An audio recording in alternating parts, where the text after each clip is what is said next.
حكاية وعد هو لتوثيق هذه الرحلة. لما نوصل لتلك المحطة أبغى لما ألتفت وراء أعرف وش اللي صار.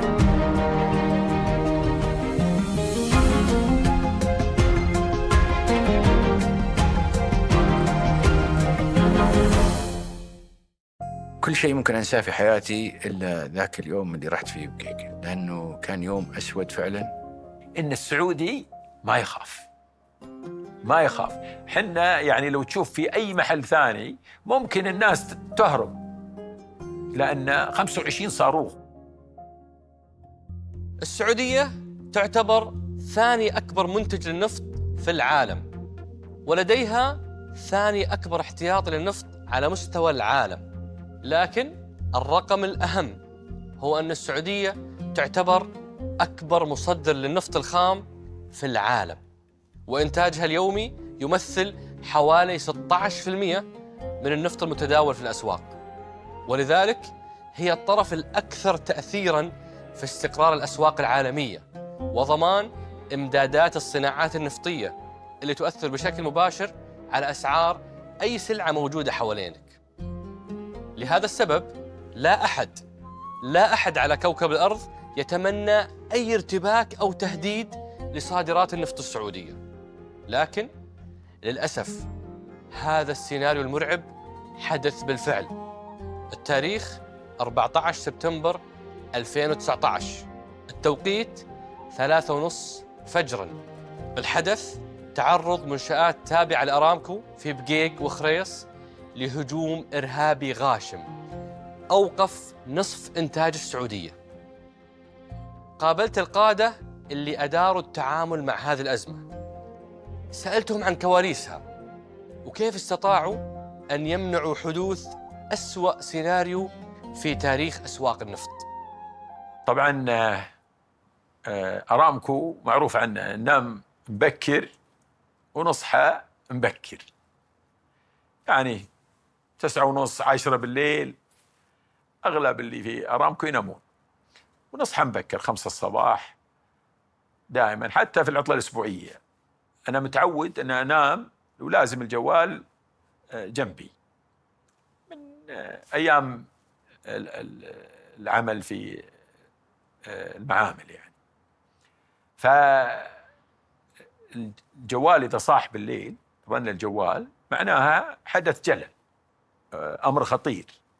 العادة أنا ما حد يتصل علي بالليل، فالجوال صاح الساعة 3:45 الفجر، يوم عطلة أسبوعية، يوم سبت. فطلعت الاسم،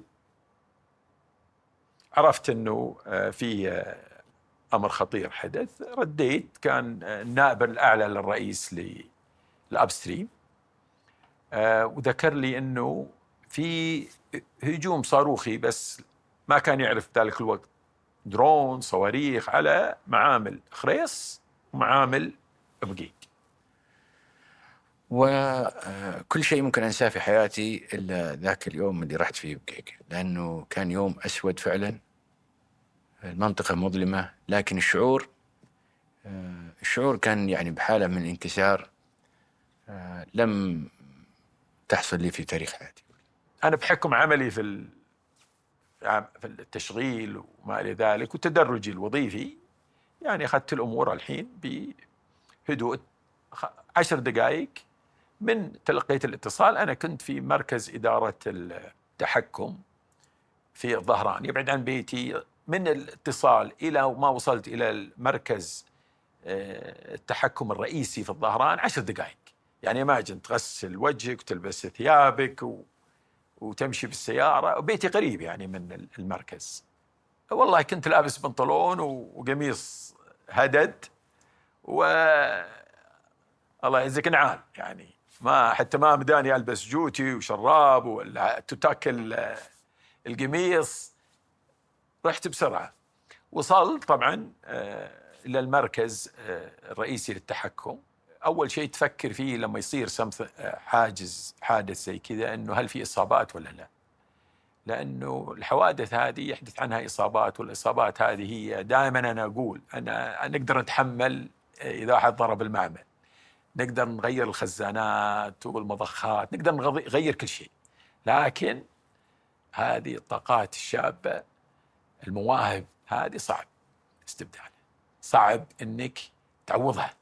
فدائما لما يصير حادث اكبر هم تشيله، هل في اصابات ولا ما في اصابات؟ هل الجميع سالم ولا لا؟ في ذلك اليوم والموقف العصيب كان هناك أبطال بمعنى الكلمة، أبطال في مواقع العمليات، كانوا يشاهدون الصواريخ والمسيرات تعبر فوق رؤوسهم وتسقط أمام أعينهم، لكن ببسالة غير مستغربة استمروا في مكافحة الحرائق وتطبيق معايير السلامة والمهنية اللي تبرع فيها أرامكو. أترك كبير الإداريين يوصف لنا اللي كان يصير قدام عينه. وصلنا للمركز، كان في نقل حي، فلما تشوف المنظر منظر مروع. أنا أول مرة أشوف منظر كذا، حرائق مولعة من كل جهة، أكثر 13 حريق ضخم وحرائق صغيرة منتشرة على الجوانب في بقيق وخريس. طبعا عرفنا بعدين أنه 25 صاروخ ودرون اللي ضربت المعامل. طبعا بدينا العمل، أول ما بدينا الاتصال بالأقسام في بقيق وخريس وعرض المساعدة. احنا دائما نتواصل مع الأقسام. المهم أول شيء هو احتواء الحرائق هذه المشتعلة في جميع المعامل، تقديم المساعدة للمعامل إن كان في بقيق ولا خريس. فالحمد لله تم التعامل مع الحرائق في المعملين بجهود المشغلين، عمال الصيانة، رجال الإطفاء ورجال الدفاع المدني خلال 7 ساعات. في بعض الحرائق خلصت، ترى تم السيطرة عليها تقريبا خلال ساعات، يمكن ساعة. في واحد من الحرائق تم السيطرة عليه خلال ساعة، وتم السيطرة عليه حتى قبل لا يجي الفاير ديبارتمنت، المطافي، من الاوبريتورز اللي موجودين، لأنه عندهم يعني البروسيجرز أو الإجراءات اللي عندهم جدا ممتازة، وعندهم ناس جدا كويسين. أنا أتذكر يعني مقولة سمو سيدي السعودي ما يخاف، وهنا أثبتوا، وإن شاء الله بنوريها في فيلم وثائقي، إن السعودي ما يخاف. حنا يعني لو تشوف في أي محل ثاني ممكن الناس تهرب، لأن 25 صاروخ وتشوفهم ينزلون على الخزانات فممكن الواحد، بينما إحنا في حاجة للمشغل في ذلك الوقت إنه يسك بعضها كلها عن بعد، ولكن في بعضها تتأكد أن الصمام أغلق بشكل كامل، لازم تروح عند الصمام. بعد البسالة التاريخية والسيطرة على الحرائق الهائلة في ساعات محدودة، حان وقت تقييم الأضرار.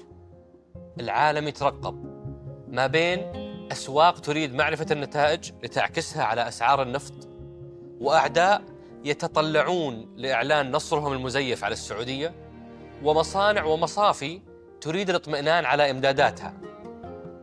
كلها أحداث لا يتمناها أي وزير طاقة لم يكمل شهره الأول. وها هو اليوم يتلقى اتصالات مكثفة من ولي العهد لمعرفة نتائج تقييم الأضرار. قلت له ما نقدر نقيم الآن، نبغى ننتظر حتى يكون الوضع آمن وسليم، وبالتالي الفرق الفنية والمهندسين يقدرون يدخلون.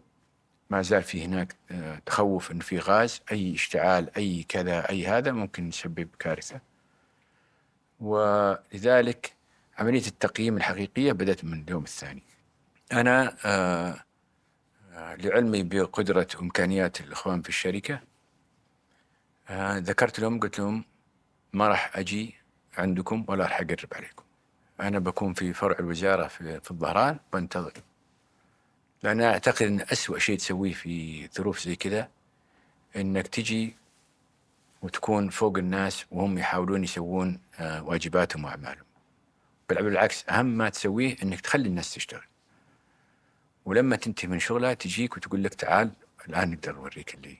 وهذا اللي سويته. من يوم السبت في الليل، كان حوالي الساعة 11 في الليل تقريبا، كنت في حالة أكبر انكسار مر علي في حياتي، لأنه أنا أعتقد أنه دولة كانت تباهي بأنها هي المصدر الآمن الموثوق به واللي يعتمد عليه.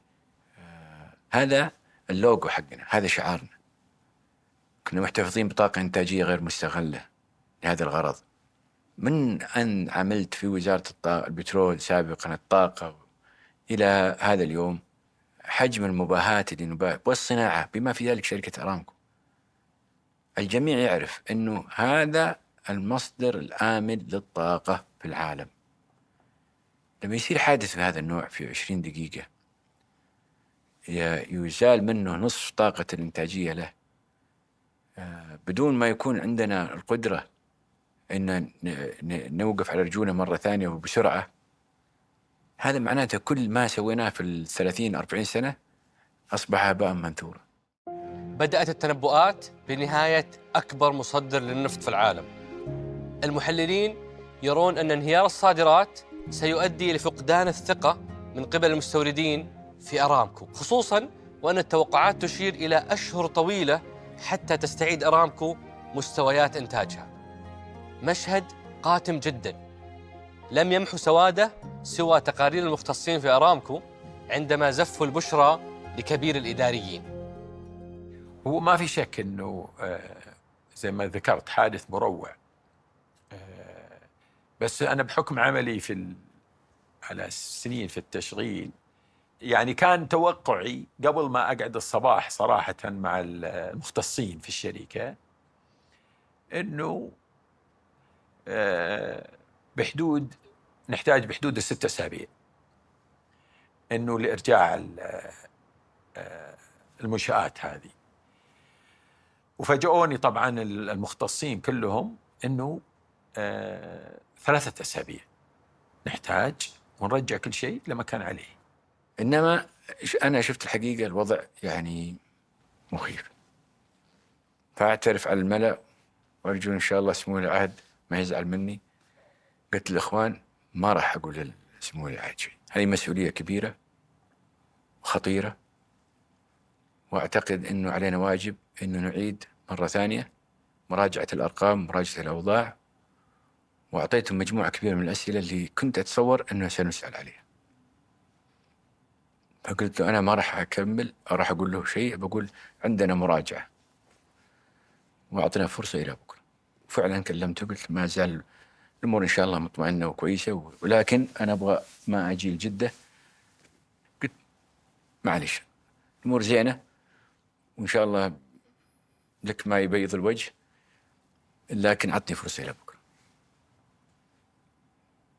يعني دي سمعة بلد، ما هي مو شيء طف ولع وكذا، يعني ما هو يعني صعب على الواحد إنه يتحمل هذه المسؤولية. وبعدين الفشيلة ما في لشخصك، الفشيلة لدولة، لقيادة، لشعب، الواحد إذا ما كان يعني مستحضر هذه دائما فهو في حالة ميؤوس منها. طبعا كنا مرتبين على أن نرجع نمشي على طول، فكان باقي في شغل فتقسمنا. صرت أنا في الطيارة وبعض الإخوان اللي معي في الأرامكو نشتغل على بعض الأشياء التفصيلية اللي نبغاها في العرض، والأخ أمين في طيارة ثانية، وكان مع بعض الإخوان شغالين على حاجتين ثانية كمان، على أساس أن نجتمع في جدة ونراجع حسب. من مزايا سمو الأمير في هذه الناحية هو يعطي الجميع فرصة أنهم يناقشون المواضيع، وبعدين بعد ما نخلص إلى شيء أو نخلص إلى نقاشاتنا يجي هو. وفي الذات هذه أول مرة كانت أحضر له اجتماع كوزير، أعطانا فرصة طويلة وقدمنا العروض وقدمنا، والحقيقة كنا نشعر يعني بحجم كبير من الفخر والاعتزاز إنه فعلا لن ينخفض إنتاجنا، لن تنخفض مبيعاتنا، إنتاجنا حينخفض لكن مبيعاتنا لن تنخفض. ما راح يكون في تأثير على الأسواق المحلية إلا شيء محدود على بعض المنتجات من الغاز اللي كانت تستخدم لبعض الشركات البتروكيميكالز. حتى هذه كنا متفاهمين معهم عليها من قبل بيومين، وفي نفس الليلة ذيك حتى الإخوان في سابق وقطاع الكيميكالز كلهم يعرفون هذا الشيء. حتى موضوع التحلية، حتى موضوع الكهرباء كانت كلها معالجة، بدلنا بشيء واستخدمنا. عندنا الخزن الاستراتيجي كمان، هذا كان من أهم الممكنات اللي كانت عندنا في المنتجات. بعد الوصول للمدة المؤكدة لعودة مستويات إنتاج أرامكو السابقة من النفط، كان في تبعات أو سيناريوهات تتم مناقشتها ومطلوب حسمها. فيا ترى إيش كان القرار الأمثل؟ وطول النقاش الحقيقة. وبعدين أتذكر دخل علينا طويل العمر الأمير محمد سمو العهد قبل الفجر بشوي، ودخل سوينا العرض موجز. قالوا شو الرأي إذا كان ما تخوني الذاكرة. فأنا ذكرت له، قلت والله في بعض الإخوان يعتقدون أن نتريث يوم يومين ثلاثة لما حتى يعني نتأكد من تأمين المناطق، عدم تكرار الحادث هذا مرة أخرى. قد تتعرض منشآت أخرى لعمل مشابه. وفيه رأي آخر أنه يجب أن نعلن اليوم قبل بكرة، لأن هذا فيه تعزيز موثوقيتنا، قيمتنا، فرصة لن تتكرر، لا نريد أن تتكرر، ولكن أيضا فرصة يجب أن نستغلها استغلال الأمثل، وهو أن نعلن العالم أنه بما تعرضنا إليه نحن قادرون على العودة كما كنا عليه. ذكر لي، قال لي وش بيكون تأثيرها على الأسواق؟ قلت الأسواق بتنخفض. سبحان الله، ألهمني الله بكلمة، قلت لكن موثوقيتنا بترتفع. هذا الكلام كله 5 دقائق. قال لي توكلنا على الله. لأني طلعت من مكاتب سمو العهد، كان يأذن، وكان في بداية تو في شرعة الأذان، كان يقول الله أكبر. قمت أكبر مع الأذان، لأنه فعلا يعني شعور الله أكبر بالمنتصر. مو أنا كبلد، كدولة، كقيادة، كشعب، ما انكسرنا. سمو سيدي كان بالنسبة له من أهم الأمور أنه المملكة لها ثقلها العالمي كمصدر موثوق للطاقة، مصدر آمن. الموثوقية عالية جدا، غير متوفرة في أي من الأسواق الطاقة الأخرى. فهذه كان مهم جدا أنه حسب طلب سمو سيدي أنه نطلع للصحافة العالمية. وكان في تشكيك كبير من الصحفيين أنه اللي صار ممكن يأخذ 6 أشهر، ممكن يأخذ سنة لإرجاع ما تم تخريبه بالهجمات الإرهابية، وأنه يعني حدث كبير جدا وجلل. فسمو سيدي بعد ما تأكد أنه 3 أسابيع هذا التقرير الشركة في إرجاع كل ما تم تخريبه، فطلب أنه نطلع للصحافة العالمية والصحافة المحلية ونبلغهم أنه خلال 3 أسابيع، وأنه أي من عملائنا، هاي مهم جدا، طلب منا أنه نذكر أيضا أنه العملاء خلال 3 أسابيع لن يتضرر أي منهم، كل بيستلم شحنته. عندنا مخزونات داخل المملكة ومخزونات خارج المملكة، وذكرنا لسمو سيدي أنه نستطيع تزويد جميع عملائنا، وهذا اللي حدث. كل العملاء استلموا شحناتهم حسب الوقت المحدد بدون أي تأخير. يا ليت أنه كان الكاميرات على المتلقين. في ناس قامت من كراسيها، في ناس أنا تلفوني موقف، صحيح قمت من الستيج لكن ما كنت أحس إني أمشي، وأنا والله صادق كنت أحس إني فوق سحابة كذا، جالس شيء كذا شايلني من فوق الأرض. حالة فخر، حالة اعتزاز، حالة كذا. طيب نسأل أنفسنا يا جماعة الخير، هذه دولتكم، هذه إمكانياتكم، هذه قيادتكم، هذول أبنائكم وبناتكم، هذا بناءنا السليم. لولا ما كان هذا البناء سليم لما تمكنا من معالجة هذه الأمور. اليوم اللي وقعت فيه الهجمات الإرهابية الغاشمة على منشآت النفط السعودية كان يوم حزين في تاريخ السعودية، لكن رب ضارة نافعة. هذه الضربات رغم ضراوتها كانت فرصة مثالية لنبرهن للعالم موثوقيتنا في ضمان إمدادات الطاقة، ونكشف قدراتنا، ونؤكد لأعدائنا أننا لا نخاف. أنا أعتقد هذه يعني ما هي موجودة في قاموس السعوديين إنه السعودي يخاف. موجودة. ما أعتقد إنه في أي سعودي يعني السعودي لا يخاف بلا شك. لكن ما في شك نقلق، نشيل هم، نعمل على تجاوز هذا القلق أو الهم بحلول، لكن الخوف ما أعتقد أنه موجود في قاموس السعودي.